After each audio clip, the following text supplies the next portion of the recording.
Welcome back to That Handicapping Show. I'm Clara Novak. We are back in the studio with Ellis Starr of Equibase, Tom Lamara here. We are going to talk about the Peter Pan Stakes Grade 2 at Belmont Park. Mile and an eighth for the 3-year-olds. Some horses in here you could see winding up in the Belmont Stakes, but an interesting betting race in its own right. We have quite an interesting mix. But before the show, Ellis, you were talking about a reason to toss. Toss. What is your reason to toss? Well, I went back and looked at the Peter Pan since 2000, and only one time had a horse that broken its maiden last out, won the race. And that was Casino Drive, and he broke his maiden in Japan, so it really doesn't count. So even though you have some really good last out maiden winners in Super Check, Singleton, Wild About Deb, who was very impressive, and Lost Iron, I tossed them all out. All right, toss all the maiden winners, including Wild About Deb, who trainer Phil D'Amato did say if the horse wins this race, likely to contest the Belmont.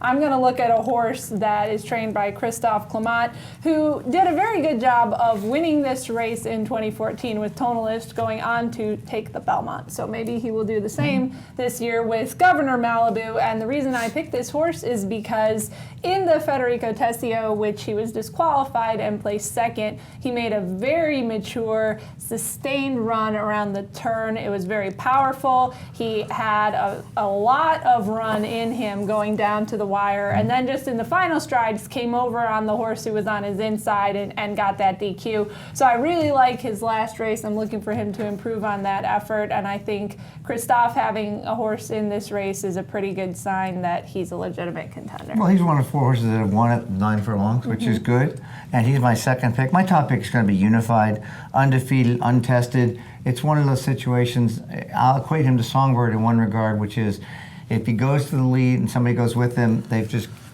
cut off their own chances. If you leave him alone, he goes wire to wire. He was flattered when King Krantz came back.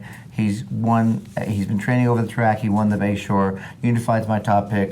Governor Malibu, my second. A Decorated Soldier for Pletcher, undefeated. He has not gone 9 furlongs yet, but he's my third pick. All right, Tom, you're taking a look at Governor Malibu as well. Yes, we picked the same horse in this race. Well, first of all, let me say that picking the same horse in this race as you pick is probably not a bad sign for me, since now granted Nyquist was the favorite, but you did pick him to win the Derby. He was the favorite, yes. Unlike me, who did not pick him to win.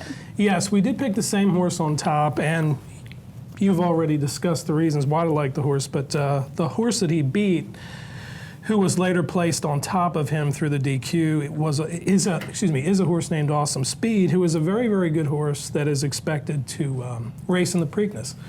And Governor Malibu has done pretty well at the one-turn mile at the New York tracks. This is a mile and an eighth, but still around one turn. And I think he's got the right running style for it, and he seems to, he added blinkers the last 2 times, but he did win his previous start, which is kind of interesting. But I just think he's got the right running style for the race from just off the pace. The other 2 horses that you like, Ellis, Unified, and Decorated Soldier, they're clearly in the mix here.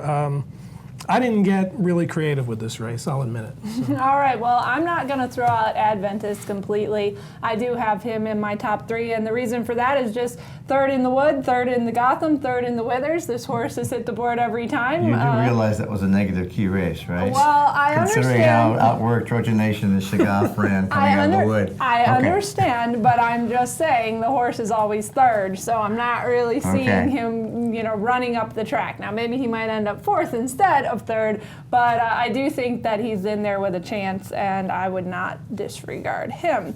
Equibase feature race of the week is the Peter Pan. How handy. Free products. All right, free products and analysis at Equibase. You can follow our weekend recaps at bloodhorse.com. We have the Man of War and some other races coming out of Belmont, Santa Anita. And then we'll be headed down the road to the Preakness, and you can catch all of our coverage. Follow us on Twitter. We always want to thank Equibase for sponsoring the show, and thank you for watching.